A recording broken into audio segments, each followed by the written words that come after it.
ഓർമ്മിച്ചില്ല. ഞാന് 11 വരെ എങ്ങും പോവില്ല എന്ന് പറഞ്ഞോണ്ട് ഇവരെ ഞാൻ വിളിച്ചു ഒരു 10:30 ആയപ്പോ. പറയും 11 മുമ്പേ അവിടെ ചെല്ലണമെന്നാ പറഞ്ഞത്. അറിയിച്ചാലായിരുന്നു സീനിയർ ലീഡേഴ്സ് ഫോറം. അപ്പോൾ പിന്നെ അതിന് ഞാൻ പോയി. അത് കാരണം ഇന്നലെ വേറെ ഒന്ന് രണ്ട് അത്യാവശ്യങ്ങൾക്ക് പോകാൻ പറ്റിയില്ല. അത് ഞാൻ പശ്ചാത്തലിച്ച ലേറ്റായി. രമേശ് ഇവിടെ വരും, രമേശ് ഉദ്ഘാടനം ചെയ്യാമെന്നാണ് പറഞ്ഞിരുന്നത്. വേറെ കോൺഗ്രസിന് അന്നേരം കാര്യമായിട്ട് ആരും വന്നില്ല. അല്ല താമസിക്കുന്നുണ്ട്. ഇപ്പൊ ഇന്ന് രാവിലെ ഫംഗ്ഷൻ കഴിഞ്ഞ് കാണുമല്ലോ, 9 മണിക്ക് മറ്റോ ഉമ്മൻചാണ്ടിയുടെ അവിടെ അത് ഇന്ന് രാവിലെ ഒരു സീനിയർ ലീഡേഴ്സിന്റെ ഒരു മീറ്റിംഗ് ഉണ്ടായിരുന്നു. അതെവിടെ വെച്ചായിരുന്നു? അത് ഈ കോട്ടയം മുനിസിപ്പൽ സ്റ്റാൻഡിനകത്ത് വലിയൊരു ഹോളുണ്ട്. അത് അതിനകത്ത് കയറിയപ്പോഴാണ് മനസ്സിലായത്. അത് വലിയ ബൃഹത്തായ ഒരു ഹോളാണ്. മേളിലാണ് ബസ് സ്റ്റാൻഡിൻ്റെ അവിടെ ഒരു ആദ്യത്തെ ഹോള്. മുനിസിപ്പൽ ഓഫീസിൽ ആ ബസ് സ്റ്റാൻഡല്ല, പിന്നെ അത് കുറച്ച് പോയി. ഹെഡ് പോസ്റ്റ് ഉണ്ട്. ആ ഹെഡ് പോസ്റ്റിന്റെ സൈഡിൽ കൂടെ നേരെ അകത്തോട്ട് കയറിയാൽ 1000-ഓളം പേരുള്ളൂ. ആണെന്ന് തോന്നുന്നു. വലിയൊരു ഹോള്. അതിനകത്തൊരു ചെറിയൊരു മീറ്റിംഗ് ആയി പോയി. കാരണം അതിനകത്ത് നടുക്കൊരു ചെറുപ്പം മുതലുള്ള ഒരു ശീലമാണ് പുസ്തക വായന. അപ്പോൾ വായിക്കുന്ന കാലത്ത് തന്നെ പുസ്തകങ്ങൾ ശേഖരിക്കുക എന്നുള്ളതും നമ്മുടെ ഒരു താല്പര്യത്തിൽപ്പെട്ട കാര്യമാണ്. പിന്നെ വായിച്ച പുസ്തകങ്ങൾ രണ്ടാമതൊന്നുകൂടെ വായിക്കണമെന്നുണ്ടെങ്കിൽ അതിനും ഈ ശേഖരം കയ്യിലിരിക്കുന്നത് എപ്പോഴും എളുപ്പമാവും. ഇപ്പോൾ വായന കുറഞ്ഞു വന്നിരിക്കുന്ന ഒരു കാലമാണ്.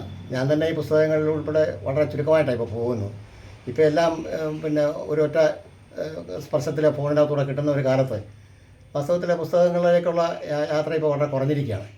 എങ്കിലും പുസ്തകങ്ങളോടുള്ള നമ്മുടെ ഒരു ആഭിമുഖ്യം അത് ഈ പല സ്കീമുകളിലായിട്ട് നാഷണൽ ബുക്ക് സ്റ്റോളും അതുപോലെ തന്നെ പല ആളുകൾ ഓരോ സ്കീം ഓരോ കാലത്ത് ഉണ്ടാക്കുമായിരുന്നു. ആ സ്കീമിൻ്റെയൊക്കെ ചേരുകയും അങ്ങനെ കോളേജിൽ പഠിക്കുന്ന കാലത്തും സ്കൂളിൽ പഠിക്കുന്ന കാലത്തും സംഭരിച്ച പുസ്തകങ്ങൾ ഒരു കാലഘട്ടം വരെ പുസ്തകങ്ങൾ വിലക്കെല്ലാം വാങ്ങിച്ചു കൂട്ടിയിരുന്നു. ഇപ്പോൾ ആ പഴയ പുസ്തകങ്ങളിലേക്കുള്ള ഒരു തിരിച്ചുപോക്കാണ്. അപ്പോൾ ഇടയ്ക്കിടയ്ക്കൊക്കെ ആ പുസ്തകങ്ങൾ വായിക്കുക. പുതിയ പുസ്തകങ്ങളിലേക്കൊന്നും ഇപ്പോൾ പുതിയ കവിതകളുമായിട്ടൊന്നും നമുക്ക് പൊരുത്തപ്പെടാൻ കൊണ്ട് പറ്റുന്നില്ല ശരിക്കും.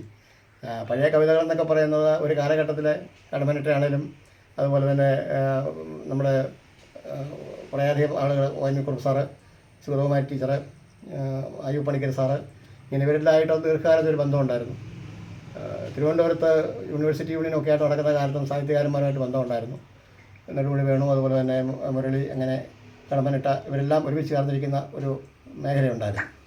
അപ്പം വായന അന്ന് പോലെ തന്നെ ഒരു വലിയൊരു സന്തോഷമായിരുന്നു. ധാരാളം അന്നക്കാലത്ത് വായിച്ചിരുന്നു. ഇപ്പോൾ കുറേ പുസ്തകങ്ങൾ സൂക്ഷിച്ചു വെച്ചിട്ടുണ്ട്. അത്യാവശ്യം ചില ആളുകളൊക്കെ ഇവിടെ നിന്ന് പുസ്തകങ്ങൾ കൊണ്ടുപോയാൽ പിന്നെ തിരിച്ച് കിട്ടുക എന്ന് പറയുന്നത് ഉണ്ടാവാറില്ല. അത് അതിനെ അവസാനമായിട്ടൊരു നോക്ക് കണ്ട് പുസ്തകം കയ്യിലോട്ട് കൊടുക്കുക എന്നുള്ളതേ ഉള്ളൂ. ഇപ്പോൾ അങ്ങനെ കുറേ പുസ്തകങ്ങളുടെ ഇടയിലിരിക്കുക ഒരു സുഖം തന്നെയാണ്. അപ്പം ചേട്ടൻ പുസ്തകത്തെ പറ്റി പറയുക, പറഞ്ഞിട്ട് ചേട്ടൻ പുസ്തകം കൊടുത്തുകൊണ്ട് ബാബു മേടിച്ച് പ്രകാശനം ചെയ്തിട്ട് സംസാരിച്ച് പറയുക.